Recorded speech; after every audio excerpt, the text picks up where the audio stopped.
ஒரு பக்கம் விஜயாவும் இந்த பக்கம் ரோஹிணிட்டையும் மனோஜ்கிட்டையும் நீங்க அந்த பணத்தை ரெடி பண்ணா மட்டும்தான் உங்களோட மான மரியாதை காப்பாற்றப்படும், இல்லைன்னா அந்த கடையில இருந்து கண்டிப்பா நீங்க வெளியே போறது உறுதின்னு சொல்லி இவங்களும் ஒரு பக்கம் மிரட்டிடுறாங்க. அதுக்கு அது மாதிரி இங்க மனோஜும் கடைக்கு போனதுக்கு அப்புறம் அங்க வந்து அண்ணாமலையும் ஏற்கனவே சேலரி பிரச்சனை இருக்கு, இன்னும் என்னென்ன பிரச்சனை எல்லாம் இழுத்து வச்சிருக்கேன்னு தெரியலையேன்னு சொல்லிட்டு இங்க மனோஜ் போட்டு கடையிலே வச்சு எல்லாரும் மாதிரி திட்ட ஆரம்பிக்கிறாங்க. இதனால மனோஜுமே ரொம்பவே மனம் உடஞ்சு போயிட்டு இந்த பக்கம் அந்த கடையில இருந்து வெளியில போயிடுறாரு. இன்னொரு பக்கம் எப்பவும் போல அண்ணாமலை அங்க இருக்கிற கணக்கு வழக்கெல்லாம் பார்த்துட்டு நிறைய பணம் பெட்டிங் கொடுக்க வேண்டியது இருக்கு. கிட்டத்தட்ட இவன் 10 லட்ச ரூபா சம்பாரிச்ச பணத்திலேயே 5 லட்ச ரூபா பக்கம் இங்க இருக்கிறவங்களுக்கே கொடுக்க வேண்டியது இருக்கு. இவன் சம்பாரிச்சதே 5 லட்சம் தான், ஆனா அதையும் விட்டுட்டு இந்த மாதிரி வேற ஒருத்தவங்களோட காசெல்லாம் எடுத்துட்டு போய் இப்படி சம்மந்தம் எல்லாம் ஏமாந்துட்டானேன்னு சொல்லி ரொம்பவே டென்ஷன் ஆயிட்டு இருக்காங்க. இன்னொரு பக்கம் எங்க அண்ணாமலையும் கடையில இருந்துட்டு டேரக்டா முத்துக்கு கால் பண்ணி, முத்து கொஞ்சம் சீக்கிரம் உனக்கு தெரிஞ்ச ஆளுங்களை வச்சு அந்த 30 லட்ச ரூபா பணத்தை கண்டுபிடிக்க பாடுறா, அந்த பணம் வந்தா மட்டும்தான் மனோஜோட கடையை நம்மளால வந்து தூக்கி நிறுத்த முடியும்டா, இல்ல அப்படின்னா கண்டிப்பா அந்த கடை எல்லாமே வந்து திவாலாக வாய்ப்பு இருக்கு அப்படின்னு சொல்லி சொல்றாங்க. உடனே இதை கேட்டோன்னு இந்த பக்கம் வந்து முத்துவும் என்னாச்சுப்பா என்ன பிரச்சனை அப்படின்னு சொல்லி கேட்கிறப்போ இங்க அண்ணாமலை நடந்த விஷயம் எல்லாத்தையுமே முத்துக்கிட்ட சொல்றாங்க. இந்த மாதிரி இவன் நிறைய பேருக்கு சேலரி கொடுக்காம வச்சிருக்கான், அதுவும் 2 மாசம் சேலரி கொடுக்காம வச்சிருக்கான். இதை விட முக்கியமா டீலருங்க கிட்ட 20 லட்ச ரூபா வரைக்கும் இவன் வந்து பொருள் தரேன்னு சொல்லி பணத்தை வாங்கியிருக்கான். இப்போ அவங்க எல்லாம் சேர்ந்து வர எனக்கு பயங்கரமா கால் பண்ணி டார்ச்சர் பண்ணிட்டு இருக்காங்க, எப்படியாவது அந்த பொருளை நம்ம ரெடி பண்ணி கொடுத்தாகணும், அதுக்கு 20 லட்ச ரூபா பணம் வேணும்டா, என்னடா பண்றது அப்படின்னு சொல்லி யோசிக்கிறாங்க. உடனே இன்னொரு பக்கம் இங்க முத்துவுமே நான் என்ன பேசாம சந்தோஷி சார்ட்ட போய் பேசி பாக்குறப்பா அப்படின்னு சொல்லிட்டு அவருமே சந்தோஷி சார்ட்ட பேசுறதுக்காக இந்த பக்கம் போறாங்க. அதே நேரம் சந்தோஷி சாருமே ஸ்டாக் விஷயமா இந்த பக்கம் வீட்டுல இருந்து அங்க எல்லாருக்குமே வந்து ஸ்டாக் அனுப்புறதுக்காக பேசிக்கிட்டு இருக்காரு. இன்னொரு பக்கம் எங்க முத்து போனதை பார்த்தோன்னே வா முத்து நல்லா இருக்கியா என்ன சாப்பிட்டாச்சா அப்படின்னு சொல்லி ரொம்பவே கேஷுவலா விசாரிக்க ஆரம்பிக்கிறாரு. இந்த பக்கம் முத்துமே சார் எல்லாம் முடிஞ்சிச்சு சார், ஒன்றும் பிரச்சனை இல்லை, உங்ககிட்ட ஒரு விஷயத்தை பத்தி பேச வந்திருக்கேன் அப்படின்னு சொல்லி சொல்றாங்க. உடனே சந்தோஷி சாருமே என்னாச்சுப்பா மனோஜ் சம்பந்தப்பட்ட விஷயமா அப்படின்னு சொல்லி கேட்கறாங்க. உடனே இந்த பக்கம் முத்துவுமே அது எப்படி சார் உங்களுக்கு தெரியும் அப்படின்னு சொல்லி கேட்கிறப்போ, ஏன்பா உங்க வீட்டுல இருக்கிற எல்லா பிரச்சனையும் உன் தலையில தூக்கி போட்டு நீ தானே சம்மந்துகிட்டு இருக்க, அப்ப கண்டிப்பா இப்ப மனோஜ் பிரச்சனை தான் பெருசாயிட்டு இருக்கு, அப்ப நீ அது சம்பந்தப்பட்ட விஷயமா தான் எனக்கு பேச வந்திருப்பேன் எனக்கு தெரியுதுப்பா அப்படின்னு சொல்லி சொல்றாங்க.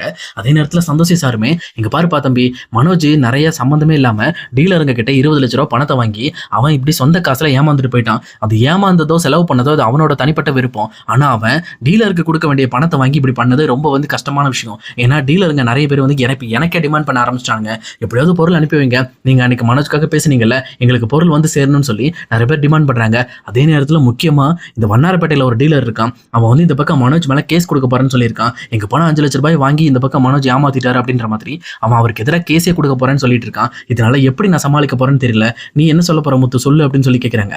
உடனே முத்துவுமே சார் இந்த ஒரே ஒரு டைம் மட்டும் சார், இப்போ அந்த கடையோட ஓனரை வந்து எங்க அப்பா பேருக்கு மாத்திட்டேன், இனிமேல் அப்பா தான் அந்த கடையோட எல்லா டீலர்ஷிப்பு எல்லா விஷயங்களையும் பார்ப்பாரு, அதனால இனிமேல் அப்பா இந்த விஷயத்த தெளிவா பாத்துக்குவாரு, மனோஜ் இந்த விஷயத்துல இருக்க மாட்டாரு, அதுக்கு பதிலா எனக்காக அந்த டீலர்களுக்கு கொடுக்க வேண்டிய ஸ்டாக்கை ஆர்டர் போட்டு கொஞ்சம் அமுச்சு வைங்க சார், கண்டிப்பா அதுல இருந்து வர பேமெண்ட் அப்படியே உங்களுக்கு நாங்க ரிட்டர்ன் கொடுத்துறோம், ஒன்றும் பிரச்சனை இருக்காது அப்படின்னு சொல்லி சொல்றாங்க. உடனே இதை கேட்ட சந்தோஷி சாரும் கொஞ்சம் யோசிக்க ஆரம்பிக்கிறாரு. கொஞ்ச நேரம் யோசிச்சதுக்கு அப்புறம் அவருமே ஒரு பயங்கரமான முடிவு எடுக்கிறாரு. இங்க பாருங்க முத்து, இது வரைக்கும் யாருக்காகவும் நான் இப்படிப்பட்ட ஒரு ரிஸ்க் எடுத்தது இல்லை, ஆனா உனக்காகவும் உங்க அப்பாக்காகவும் கண்டிப்பா இந்த ரிஸ்க் எடுக்கிறேன். 20 லட்ச ரூபாய் என்னோட பணத்தை போட்டு உனக்காக இந்த ஆர்டரை நான் எடுத்து தரேன், ஆனா இந்த 20 லட்ச ரூபாய் பணத்தை எனக்கு 1 மாசத்துல நீ திருப்பி கொடுக்கணும், அது நீ எப்படி கொடுப்பியோ அது எனக்கு தெரியாது முத்து, ஆனா இந்த 1 மாசத்துல எனக்கு நீ திருப்பி கொடுத்துரு, நான் இப்பவே அந்த டீலர்ஷிப்ல இருக்கிற ஆர்டரை நான் பிளேஸ் பண்ணிடுறேன், உனக்கு இன்னும் 2 நாள்ல வந்து எல்லா ப்ராடக்ட்டும் வந்துடும் அப்படின்ற மாதிரி அந்த ஆர்டர் ரிப்போர்ட் வரைக்கும் எல்லாத்தையுமே பாஸ் பண்ண சொல்லி இந்த பக்கம் அண்ணாமலைக்கு ஃபேக்ஸ் அனுப்பிடுறாங்க. அதே நேரத்தில் இன்னொரு பக்கம் முத்துமே சந்தோஷி சார்ட்ட ரொம்ப தேங்க்ஸ் சார் அப்படின்னு சொல்லி இந்த பக்கம் தேங்க்ஸ்லாம் சொல்றாங்க. ஆனா சந்தோஷி சாருமே உங்க பாரு முத்து, உனக்காகவும் உங்க அப்பாக்காகவும் இந்த விஷயத்த பண்ணியிருக்கேன், இதுக்கு மேல அந்த கடையை எடுத்து நடத்த வேண்டியது உங்களோட பொறுப்பு அப்படின்னு சொல்லி இந்த பக்கம் இவங்க கிட்ட ஒரு பெரிய பொறுப்பு ஒப்படைக்கிறாங்க. அதே நேரம் இன்னொரு பக்கம் அந்த வண்ணாரப்பேட்டையில் இருக்க டீலருமே மனோஜ் மேலேயும் கேஸ் கொடுத்துறாங்க. இந்த மாதிரி எங்க கிட்ட இருந்து 5 லட்ச ரூபாய் மோசடி பண்ணிட்டாரு அப்படின்ற மாதிரி ஒரு கேஸும் கொடுத்துறாங்க. அதுக்கேற்ற மாதிரி இங்க போலீஸ்காரங்களும் டைரக்டா மனோஜ் தேடி வீட்டுக்கே வந்துடுறாங்க. அப்போ மனோஜுமே எதுக்காக சார் வந்திருக்கீங்க அப்படின்னு சொல்லி கேட்கிறப்போ, நீங்க தானே மனோஜ், உங்களை அரெஸ்ட் பண்றதுக்கு தான் வந்திருக்கோம் அப்படின்னு சொல்லி சொல்றாங்க. உடனே இது கேட்டோன்னு மனோஜ் தூக்கி வாரி போடுது. சார் என்ன எதுக்கு அரெஸ்ட் பண்ண வந்தீங்க, நான் என்ன தப்பு பண்ணிருக்கேன் அப்படின்னு சொல்லி கேட்கிறப்போ, சார் இங்க பாருங்க நீங்க ஒரு ஷோரூம் வச்சிருக்கீங்க, அந்த ஷோரூம்ல நீங்க இந்த மாதிரி பொருள் வாங்கி தரேன்னு சொல்லி இந்த மாதிரி டீலர் கிட்ட பணம் வாங்கியிருக்கீங்க, அந்த பணம் வாங்கிட்டு நீங்க பொருள் ஆர்டர் போட்டு கொடுக்காம இருக்கீங்க, அதனால அவர் உங்க மேல சீட்டிங் கேஸ் போட்டிருக்காரு, நீங்க எதா இருந்தாலும் வந்து ஸ்டேஷன்ல வந்து பேசுங்க வாங்க அப்படின்னு சொல்லி இந்த பக்கம் மனோஜ் கூப்பிட்டு பாக்குறாங்க. ஆனா அதே நேரத்தில் இந்த பக்கம் ரோகிணியும் சார் இங்க பாருங்க அவங்களுக்கு ஸ்டாக்ஸ் எல்லாம் நாங்க ஆர்டர் போட்டுட்டோம், அது வந்துகிட்டு இருக்கு, நீங்க அதுக்குள்ள அவசரப்பட்டு என்ன அரெஸ்ட் பண்றீங்க, என்ன சார் இது நியாயம் அப்படின்னு சொல்லி இங்க மனோஜும் உளர ஆரம்பிக்கிறாங்க. அப்ப கரெக்டா இந்த பக்கம் அந்த போலீஸ்காரங்களும் சார் இங்க பாருங்க அவர் கேஸ் கொடுத்துட்டாரு, நீங்க கண்டிப்பா ஸ்டேஷன் வரணும், எதா இருந்தாலும் ஸ்டேஷன் வாங்க பேசிக்கலாம்னு சொல்லி இங்க மனோஜையும் வற்புறுத்தி ஸ்டேஷன் கூட்டு போயிடுறாங்க.